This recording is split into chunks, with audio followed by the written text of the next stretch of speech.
안녕하십니까. 불확실성의 시대, 시장과 함께 미래를 조망하는 한국신용평가 IS 실최영 실장입니다.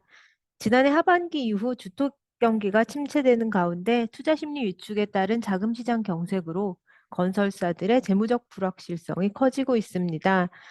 또한 정부의 각종 대책에도 불구하고 산업에 대한 투자자들의 우려가 여전히 큰 상황입니다. 이에 근본 팟캐스트에서는 건설 산업과 관련하여 투자자로부터 들어온 각종 문의에 대해 Q&A 형식으로 답해보는 시간을 가지고자 합니다. 금일 발표는 두 파트로 나누어 진행될 예정인데요. 이번 팟캐스트인 첫 번째 파트에서는 건설 산업 전반의 리스크 요인과 주요 이슈를 점검하겠습니다. 이어서 다른 별도의 팟캐스트로 나갈 텐데요. 두 번째 파트에서는 건설사 신용도 검토 계획, 그리고 주요 업체별 모니터링 포인트를 다룰 예정입니다. 그럼 첫 번째 파트인 건설산업 리스크 요인 및 주요 이슈 점검에 대해 기업평가본부의 전지훈 연구위원 그리고 김상수 순학석 애널리스트와 함께 진행하도록 하겠습니다. 두 분 청취자들께 인사 부탁드립니다.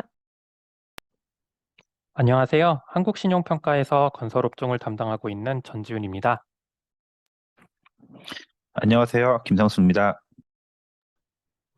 오늘 팟캐스트에서는 많은 투자자분들께서 우려의 눈길을 보내고 있는 건설산업의 주요 이슈에 대한 한신평의 시각과 더불어 앞으로 신용도 관점에서 어떤 리스크에 집중해야 하는지에 대해 말씀드리고자 합니다. 본 컨텐츠가 시장과 산업에 대한 이해를 높이는데 조금이나마 도움이 될 수 있기를 바랍니다. 네, 그럼 바로 본론으로 들어가서 전지훈 연구위원님께 여쭤보겠습니다. 2023년 건설사 신용도를 좌우하는 핵심 요인은 무엇이라고 보시는지? 네, 건설 산업을 둘러싼 비우호적인 산업 환경 하에서 2023년 건설 산업 핵심 리스크는 금융 경색 그리고 미분양이라고 할 수 있습니다. 금융 경색 리스크는 올해 들어 정부 지원책과 금리 하락 기조 전환 등으로 다소 완화되고는 있으나 부동산 경기 침체에 따른 투자 심리 냉각으로 아직은 크게 개선되지 못하는 상황입니다. 다음으로 미분양 리스크의 경우 지난 수년간 주택 사업 비중을 늘린 건설사에 큰 영향을 미치는 요소인데요. 작년 하반기 이후 분양 실적 저하 현상이 전국으로 확대되고 있는 점을 고려할 때 올해부터 그 영향이 가시화될 것으로 보입니다. 이 두 가지 리스크 하에서 건설사의 유동성 대응과 분양 위험 통제 여부가 신용도를 좌우하는 요인이 될 전망입니다.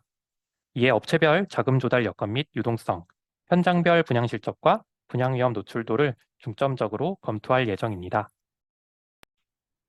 네, 아직은 끝나지 않은 금융경색, 그리고 이제 본격적으로 시작될 예정인 미분양에 대한 대응 능력이 올해 건설사 신용도를 좌우하는 요인이라는 말씀입니다.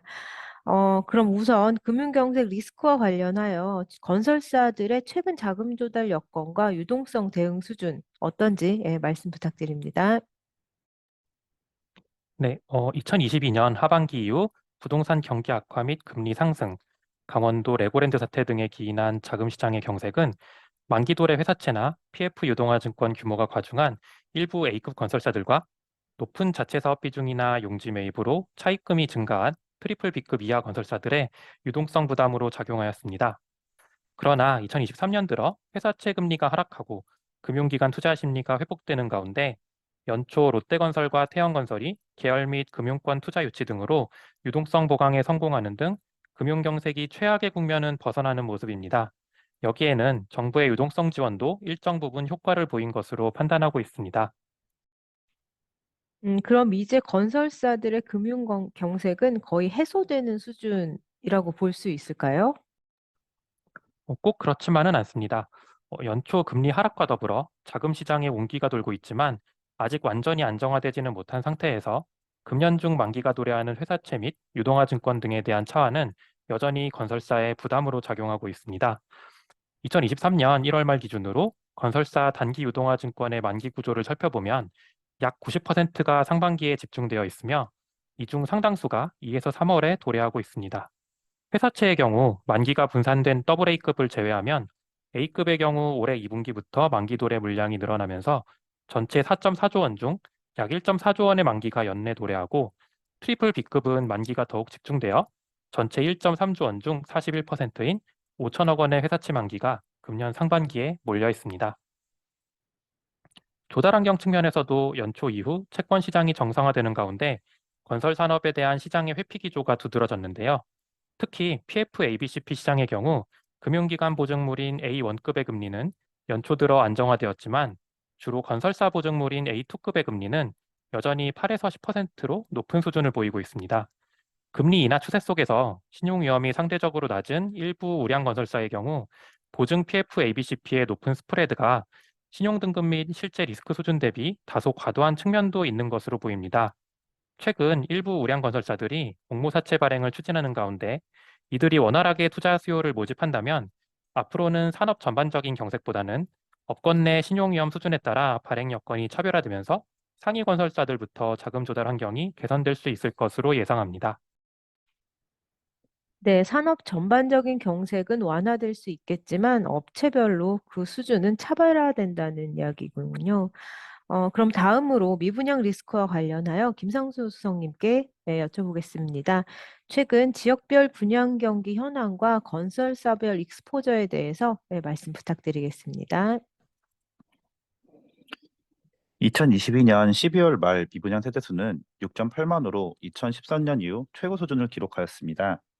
지난해 초까지 대구 등 일부 지역에 한정되던 미분양은 하반기부터는 수도권을 비롯한 전국에서 동시에 증가하는 등 지역을 가리지 않는 모습입니다.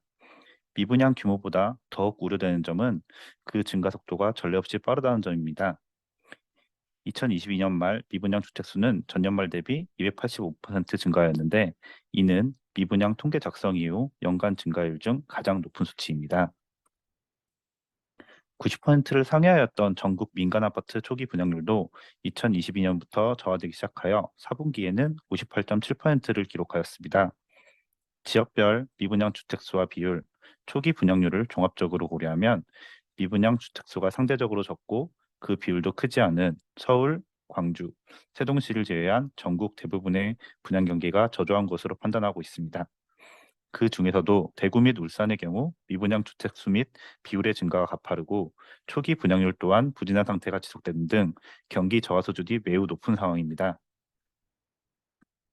이렇게 분류된 지역별 분양 경기 수준을 바탕으로 당사에서는 2023년 공급 예정 사업장의 지역별 분포와 이에 따른 건설사 그룹별 익스포저를 분석해 보았습니다. 보시다시피 시공력 순위가 낮은 건설사일수록 분양 경기가 저조한 지역 비중이 높게 나타남을 알 수 있습니다. 이를 감안할 때 향후 경기 저하 국면에서 대형 건설사 대비 중소형 건설사의 분양 위험에 대한 노출도가 상대적으로 큰 것으로 판단하고 있습니다. 다만 전국적 분양 경기 저하로 상위 건설사들도 분양 위험이 크게 상승하였습니다. 특히 최근 분양 경기가 상대적으로 양호했던 서울에서도 입지나 분양가에 따라 부진한 청약 실적을 기록하는 사례가 늘어나는 점을 고려할 때 주택가격 하락 및 고금리 기조가 이어질 경우 올해는 경기 저하 지역 및 그 수준이 더욱 확대될 가능성도 배제할 수 없습니다. 네, 미분양이 이렇게 빠르게 확대되고 있는데 이에 대한 최근 정부의 대책이 어느 정도 효과를 발휘하지는 않을까요? 전지훈 연구원님, 이에 대한 의견 부탁드립니다.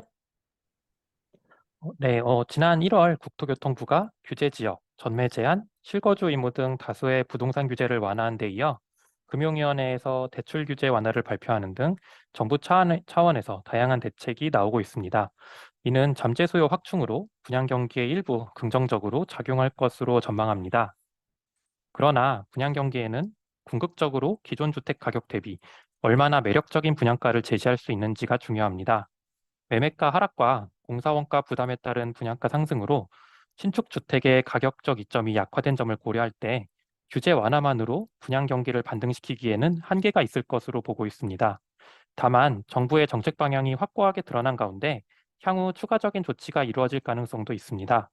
지난 2008년 금융위기 시에는 근본과 유사한 정책 외에도 지방 미분양 주택 매입, 세제 완화 등이 시행된 바 있는데 앞으로의 미분양 수준에 따라 정부 정책도 점차 수위를 올려갈 것으로 전망합니다. 네, 결국 현재의 주택 가격 하락세가 해결되지 않으면 분양 경기 반등도 쉽지 않을 거라는 말이군요. 그렇다면 분양 실적 저하가 지속된다면 건설사에는 어떤 영향을 미치게 되나요? 그리고 업체별 차별화 요소도 있는지 궁금합니다. 네, 분양 실적이 저조할 경우 건설사 입장에서는 분양대금 유입 감소로 도급 사업은 공사비, 자체 사업은 토지비, 공사비를 포함한 전체 사업비 회수가 지연되며 운전자본 증가로 현금 흐름 저하와 더불어 유동성 부담이 가중될 수 있습니다. 통상적으로 주택 개발 사업에서 준공 시점까지 70에서 80%의 분양률을 달성할 경우 공사비 및 사업비 보전이 가능한 것으로 보고 있는데, 만약 분양률이 이에 미치지 못할 경우 손실 부담 범위는 사업 유형에 따라 달라집니다. 일반적으로 토지 확보부터 분양 및 시공까지 건설사가 모두 담당하는 자체 사업의 위험이 가장 크고, 조합원 물량이 확보된 정비 사업은 상대적으로 낮습니다.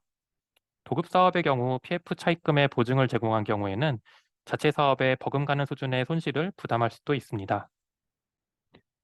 도급 공사는 PF 보증 여부 외에도 공사비 회수 조건에 따라 손실 부담 수준이 달라지는데, 다수의 현장에서 활용하는 책임 준공형 사업에서 건설사는 준공 의무만 부담하기 때문에 최대 익스포저가 도급 공사비로 제한됩니다. 이 경우 주로 분양 수익금을 통해 공사비를 조달하는 분양불의 리스크 노출도가 크고, PF 차입으로 공사비 대부분을 조달하는 기성불의 리스크가 가장 낮다고 볼 수 있습니다. 최근에는 분양불과 기성불의 특성이 혼재된 하이브리드형 사업이 늘어나고 있는데, 하이브리드는 특정 분양률까지 분양 수입을 공사비에 우선적으로 배부하여 분양불보다는 상대적으로 낮은 분양률 수준에서 공사대금 회수가 가능합니다. 분양 경기 저하의 영향이 점차 가시화되는 상황에서 사업장 입지나 분양 실적 등이 유사하더라도 이처럼 사업 유형에 따라 손실 부담 정도가 다르기 때문에 건설사들의 사업 구성에 대해서도 면밀히 살펴야 합니다. 네, 똑같은 분양 성과에도 어떤 사업 유형을 보유하고 있느냐에 따라 향후 실적도 차별화되겠군요. 방금 전 PF 우발 채무에 대해서 얘기하셨는데 PF 우발 채무와 관련해서는 주로 어떤 것들을 유의해서 봐야 할까요? 네, 분양 경기가 저하될 경우 PF 우발 채무의 현실화 가능성에 유의해야 합니다. 과거에 비해 시공사는 직접적인 신용보강보다 책임준공과 같이 간접적인 신용보강의 비중을 늘렸지만, 부동산 금융의 폭발적 성장으로 직접 보증의 절대적인 규모가 다시 확대되었습니다. 정비 사업을 제외한 주요 건설사의 PF 연대 보증, 채무 인수, 자금 보충 합산 규모는 2022년 9월 말 20조 원 수준으로 확대되었으며, 이 중 아직 분양이 진행되지 않은 미착공 사업장이 63%를 차지하고 있습니다. 업체별로는 최근 PF 유동화 증권 차환 위험이 불거졌던 롯데, 태영건설을 비롯한 A급 건설사의 PF 보증 규모가 크게 나타남을 보실 수 있습니다. 향후 건설사 회사채 및 유동화 증권에 대한 기피 현상이 완화된다면 금융정책에 기인한 ABCP 등 차환 차질과 PF 우발 채무 현실화 사례는 감소할 것으로 보고 있습니다. 그러나 분양 경기 침체가 본격화됨에 따라 이제는 분양 실적 부진 및 사업성 저하에 따른 상환 부담 전이가 PF 우발 채무와 관련한 주요 위험 요인으로 부각될 것으로 전망합니다. 2022년 말 기준으로 당사가 등급을 부여하고 있는 건설사 중 PF 보증이 1조 원 이상인 현대, GS, 롯데, 태영, HDC 현대산업개발 합산 PF 보증을 분석해 보면 착공 도급 사업이 23%, 미착공 도급이 48%, 정비 사업이 29%를 차지하고 있는 것으로 나타났습니다. 상대적으로 분양 위험이 낮은 정비 사업을 제외하면 착공 도급 사업은 일반적으로 공사비 회수에 무리가 없는 75% 분양률을 달성하지 못한 사업장이 6%에 불과하여 관련 리스크는 크지 않은 것으로 판단합니다. 다만 아직 분양을 진행하지 않은 미착공 사업장의 비중이 과반을 차지하는 점은 건설사의 잠재적 부담 요인으로 작용할 전망입니다. 5개 건설사의 PF 보증을 지역별로 구분하면 서울 등 수도권이 61%, 광역시 및 기타 지방이 39%이나 서울 소재 미착공 PF 규모가 큰 현대건설을 제외할 경우 광역시 및 지방 비중이 58%로 증가합니다. 해당 지역의 분양 여건이 저조한 점을 고려할 때 미착공 사업장과 관련한 착공 지연이나 분양 부진으로 건설사의 우발 채무 부담이 전이될 가능성에 대해서 유의할 필요가 있습니다. 네, 미착공 사업장의 PF 우발 채무가 앞으로 살펴봐야 할 주요 모니터링 요인이란 말씀이군요. 네, 잘 알겠습니다. 그럼 다음으로 최근 발표한 건설사의 2022년 잠정 실적, 그리고 2023년 실적 전망에 대해서 의견 부탁드리겠습니다. 2022년 건설사 잠정 실적을 짧게 정리하면 공사 원가 상승에 따른 수익성 저하라 할 수 있습니다. 대부분의 건설사들이 자재비 및 인건비 상승에 따른 원가 부담으로 올해 4분기 수익성이 저조한 모습을 나타냈습니다. 중견건설사의 경우 매출 증대로 이익이 개선되기도 하였으나 이는 이전 분기에 이미 공사 원가 상승의 영향을 선반영하였기 때문이며 연간으로는 실적 저하 흐름이 지속되고 있습니다. 2023년에는 착공 물량 감소에도 누적된 진행 공사의 기성 인식으로 건설사들은 현 수준 이상의 매출을 유지할 수 있을 것으로 전망합니다.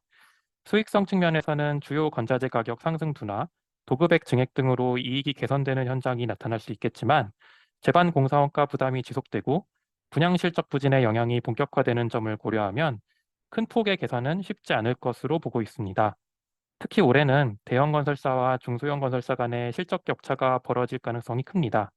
지난해 상반기까지는 주택 경기 호조로 대부분의 건설사 실적이 우수했지만 앞으로는 비우호적인 산업 환경이 전개되는 상황에서 대형 건설사들은 분산된 공정 구성과 전후방 교섭력을 바탕으로 비교적 양호한 수익성을 나타내겠으나 중견 건설사들은 상대적으로 미흡한 원가 전가 능력, 최근 소주한 물류센터나 비주거 시설의 높은 원가율로 저조한 실적을 보일 것으로 예상합니다. 네, 지금까지 건설 산업 전반의 리스크 요인과 주요 이슈에 대해 살펴보았습니다. 이어서 2부 파트에서는 건설사별 신용도 검토 계획과 업체별 모니터링 요인에 대해서 말씀드릴 예정이오니 2부도 잘 시청 부탁드리겠습니다. 지금까지 시청해주신 시청자 여러분들께 감사드리고 전지훈 위원님, 김상수 수석님, 네, 마지막으로 인사 부탁드립니다. 네, 시청해 주셔서 감사합니다. 감사합니다.